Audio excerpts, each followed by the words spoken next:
Welcome back.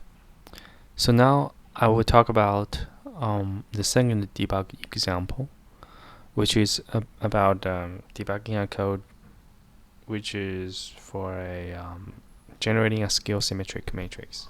Okay, the idea of Skew-symmetric matrix basically it just refers to giving a matrix A.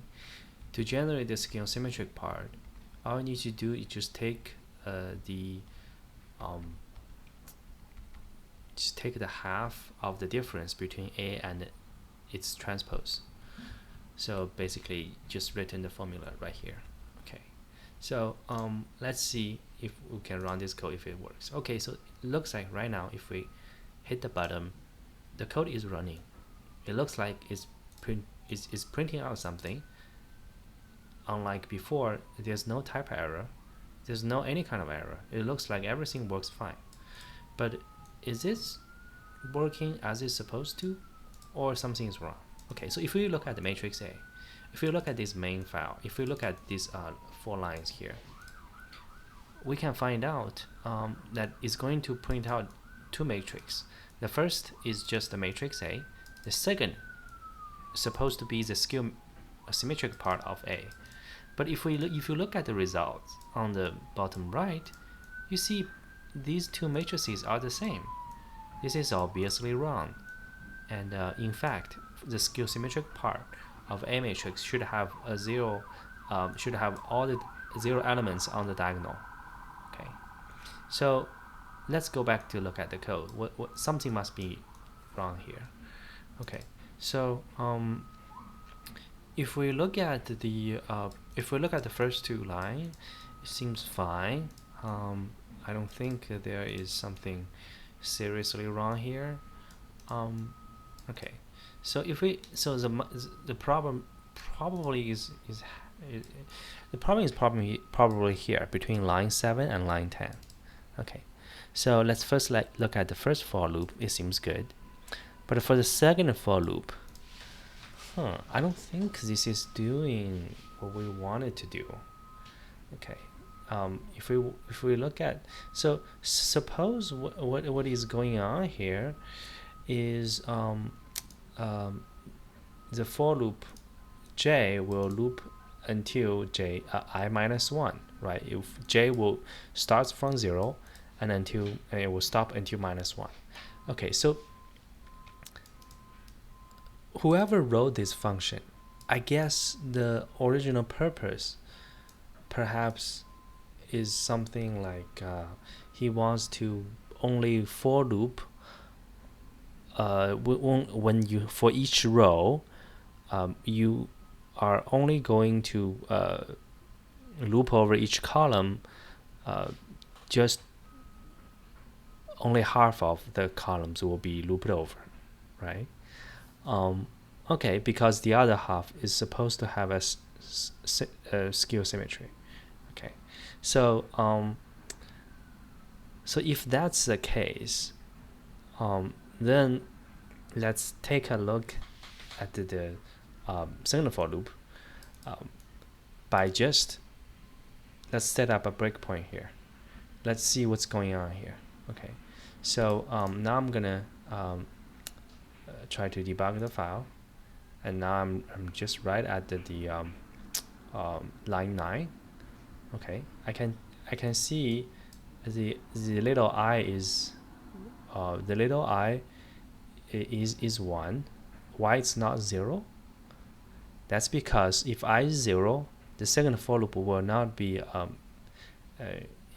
activated at all. All right. So the I has to be 1 in order to have the second for loop kind of being activated, sort of being visited. Okay, so now the j is 0, which makes sense. All right, so now we are looking at I equals to 0, j equals to 1, and then what we're supposed to do is we're supposed to minus the transpose part of that element, which is ji. Okay, and then divide the difference by 2, which makes sense, and put it into I comma j.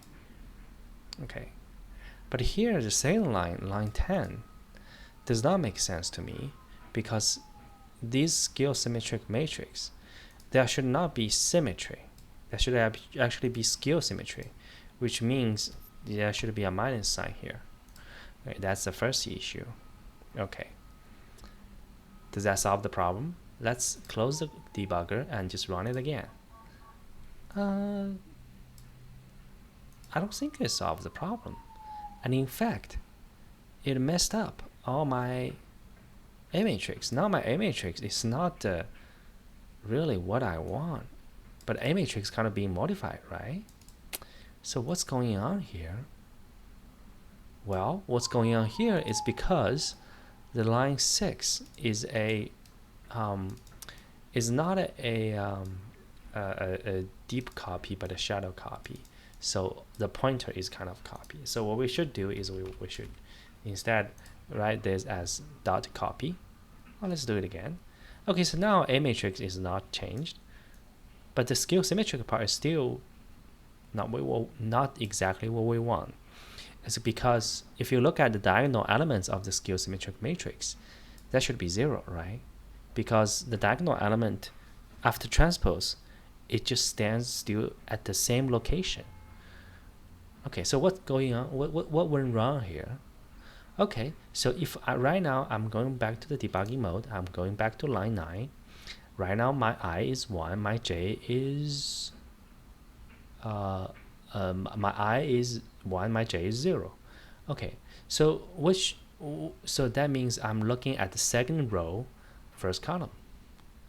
Ideally, I should visit second row, second column as well, because the diagonal should also be taken care of. Let's see what's going on here. So now, if I just use the, I'm just going to use a stepping to the function. I'm going to line 10. Okay, and that's good. And then I'm going to the line 8, because I'm running, looks like I'm running out of the for loop. Because now the I is 1, J is 0, which means I'm not gonna, this for loop just finished. Okay, is that what we want? Now we have to go to the next for loop, which means the I has to be, I still haven't changed, but if I click this, I change to 2. So we're going to the third row. Okay, this is not what we want, because we've just missed the diagonal for the second row. Okay, so what should happen is we should have I plus 1 here, so that the J will goes up until the diagonal line, which is in this case, for the previous situation, that should be J should go to 2. Sorry, J should go to 1. Okay, so now let's run the code again. This is exactly what we want. If you look at the Skew-symmetric part, this is exactly what we want. This is exactly the Skew-symmetric part of the matrix. All right. Thank you very much. Thank you for listening. This is how you use debugger to debug a function.